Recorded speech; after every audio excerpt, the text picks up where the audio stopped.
Hello there. In this video, we're going to be taking a look at 5 of the most shocking blunders by one of the strongest grandmasters in the world, and that's no other than American Grandmaster Hikaru Nakamura.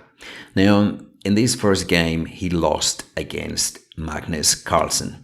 I have to tell you that Magnus is Nakamura's black beast. He's never been able to defeat him in a slow game. Carlsen has won so many games against him. There have been many draws, but Carlsen has never lost against Nakamura. Now, this game is rather painful because Nakamura was so close to beating Carlsen. I mean, he was really close. And not only that, he played a beautiful game up to move, 35 or 36. Let's take a quick look. Okay, it was an Imzo Indian, and now Carlsen was black. Nakamura played F3 variation, which can lead to very sharp play. Fast forward. Now the main line after bishop to c5 is knight f3, then knight g4, knight a4 or b4. White's supposed to be better. So Nakamura preferred bishop to g5, which leads to more positional games. I think this position is good for white. I'm surprised that Carlsen chose this variation. And here Carlsen chose c5, which was a new move at the time, and the whole point is that if we take the pawn like this, then look at that square on b3, it's rather weak. So after a move like this, black is getting very good counterplay. There's also pressure against d4. White's pieces are falling behind in development. This is pretty good compensation for a pawn. So instead of that, Nakamura chose g4, which is a much better move. Okay, so black's trying to get some play on the queen side. He's trying to put a rook here, but it's very easy to defend against this attack. So, and meanwhile, white's attack is making progress on the other side of the board. So bishop to c1, everything is nicely protected. And here, black creates his first threat, but it's not fast enough. So we double up. And this is probably the best chance now for Carlsen to take on b2, because if he takes here, then after bishop takes, knight takes, pawn takes, queen e6, queen f7, rook takes, this position is completely winning for white. So because of this passed pawn and the threats along the h file, and black's king is in big trouble. So Carlsen tried bishop takes b2, which is his best chance, but still not good enough. Knight takes, bishop takes, knight takes, pawn takes, and now queen b6. Okay, but Nakamura came up with g7, which is a brilliant idea. He can take on b2 now, but it's probably going to transpose. Queen h4, threatening checkmate, rook takes, and king here. And this is the whole point. White's attack is very real. He's threatening checkmate, and black doesn't really have enough time to create threats. So Carlsen has to defend now. And now after knight f5, this is completely winning, absolutely winning. The game was played in Zurich 2014. And after rook to e8, now queen g4 is fine because it threatens rook down. Queen here again. The queen goes back to g6. And in this position, all Nakamura had to do is go queen g2, okay, which threatens rook here and also protects b2 when the queen comes to b6. Queen b6 is now forced, and then rook takes pawn. And this is completely winning. The whole point, of course, is that if you take, then the queen is going to come to the h file and deliver checkmate on h6 or h8. There's absolutely nothing Carlsen could have done against that. He would have been completely lost. Instead of that, Nakamura played a very logical move, d6, because he's worked out that if knight takes, queen takes, then the queen takes on h7 is checkmate. And there are threats like knight e7 or d7. So knight takes seems completely forced. But after knight takes d6, black doesn't need to take back on d6, of course. He can go rook to d8. And surprisingly, black's got incredible counterplay now. For example, if we play the logical move, knight f5, protecting the knight and threatening this, then the queen comes here, and if the king goes here, queen here, and the queen is coming down to b1, or if you go here, queen here, and black is getting checkmated after this also. If king here, queen b3, if king here, queen b1 with check. So yeah, Nakamura maybe could have played a move like knight to c8. Okay, and he's got chances, still good attacking chances. He's not lost after that, but knight c4, queen takes, and now queen h5, defending against rook to d1. Nakamura has switched into defensive mode, and he's going to lose very quickly. Rook here, queen here, b5, queen takes, pawn, queen takes, queen takes.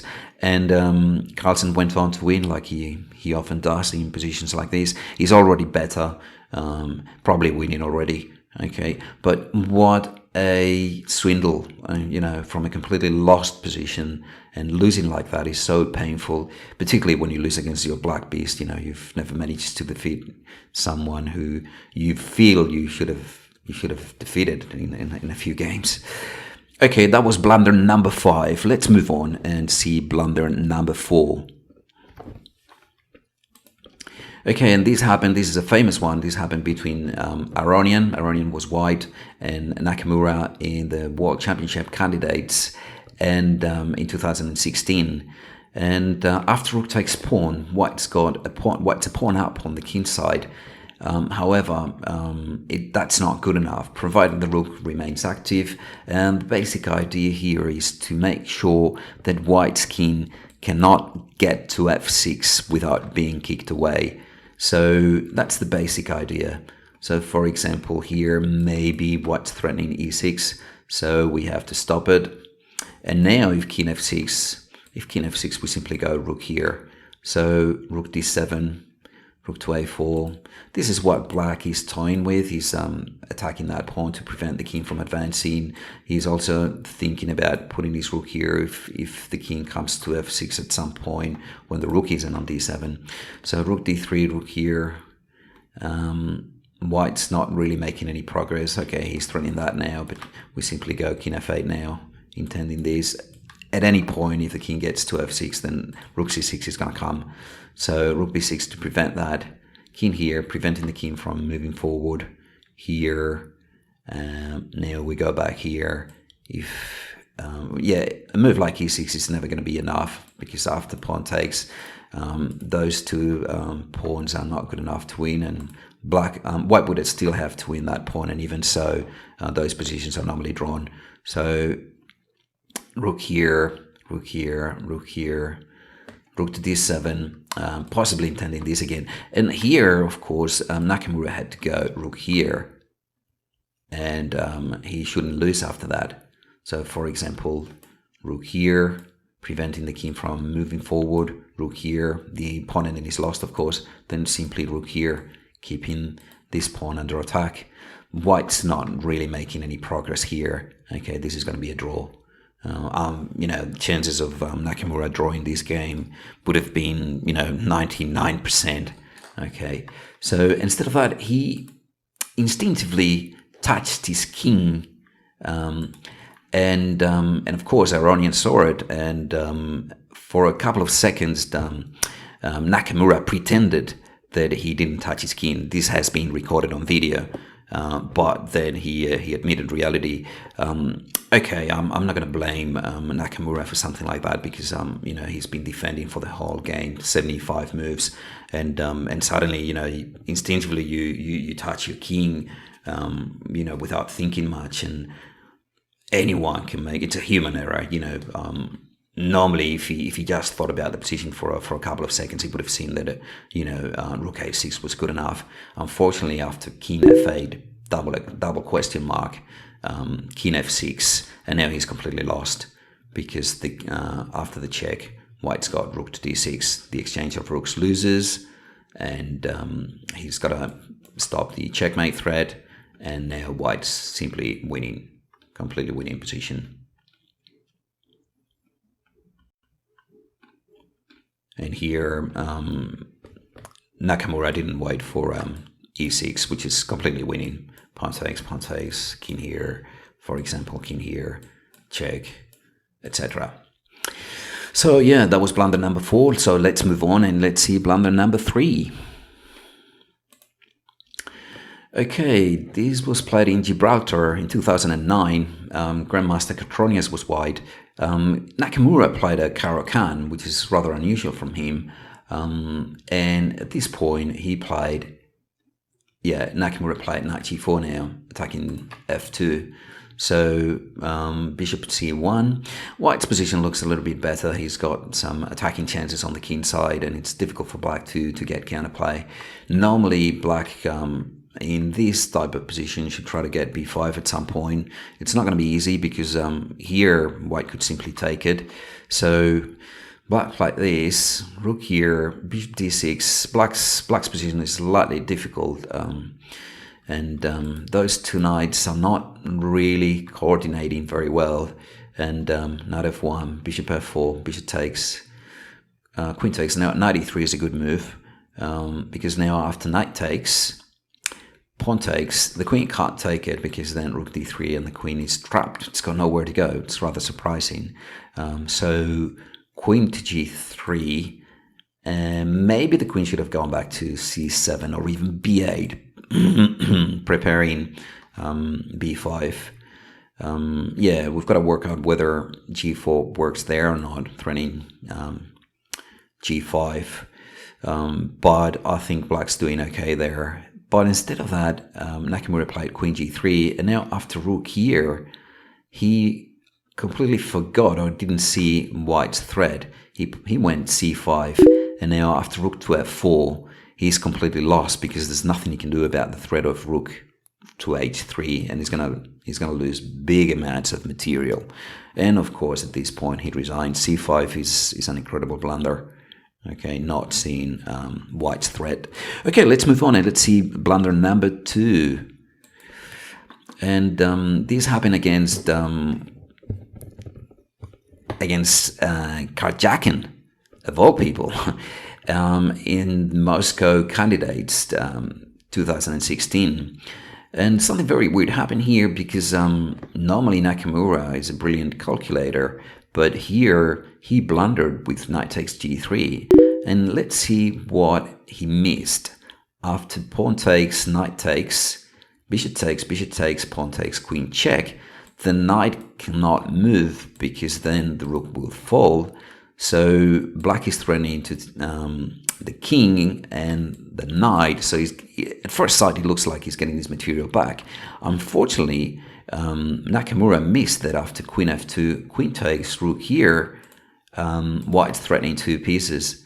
I mean, he's threatening the bishop on b7 and the pawn on f7, which is going to lead to checkmate. So that means he's going to lose a piece.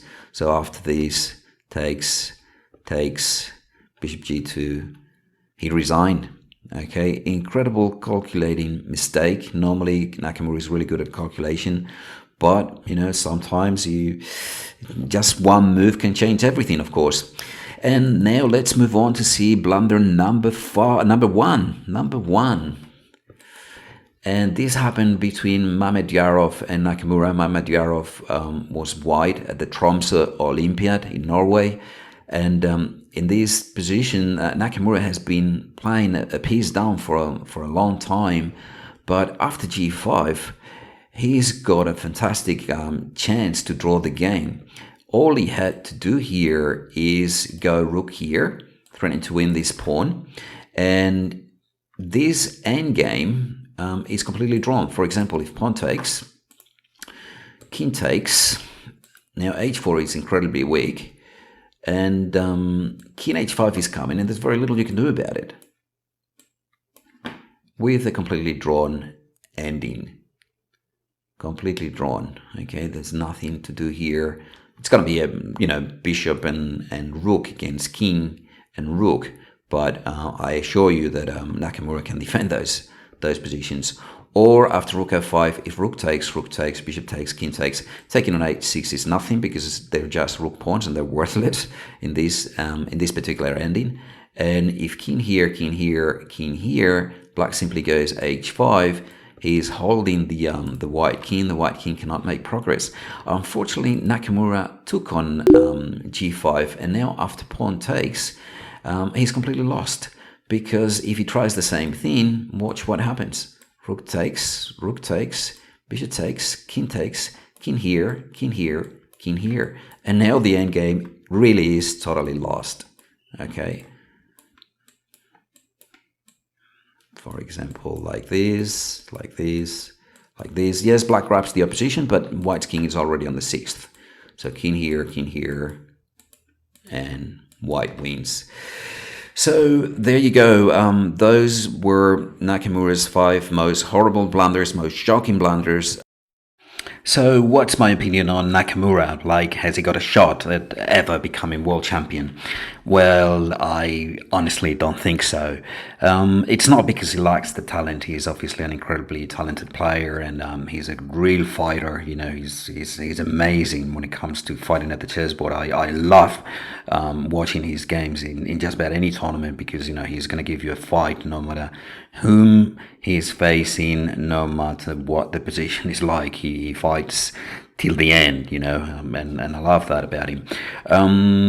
But if we take a look at his chess career, you know, the fact that he hasn't been world number 1, and okay, at one point I think he was number 2, but very quickly he went down again, and he doesn't show the consistency that is required to be at the very top. You know, like he loses games against players that he shouldn't, and he's not consistent as far as his results go.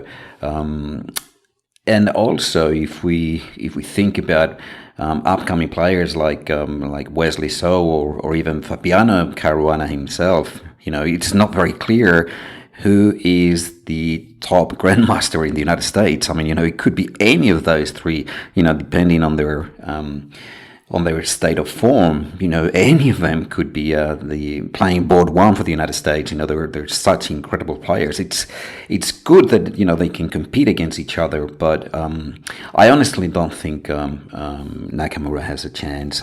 Also, he's had doubts about his own chess career, like when he started playing poker, or when he went back to college for 6 months, and things like that. You know, like, it doesn't show the true belief in oneself, and, you know, and also he seems to lack the determination to become world champion.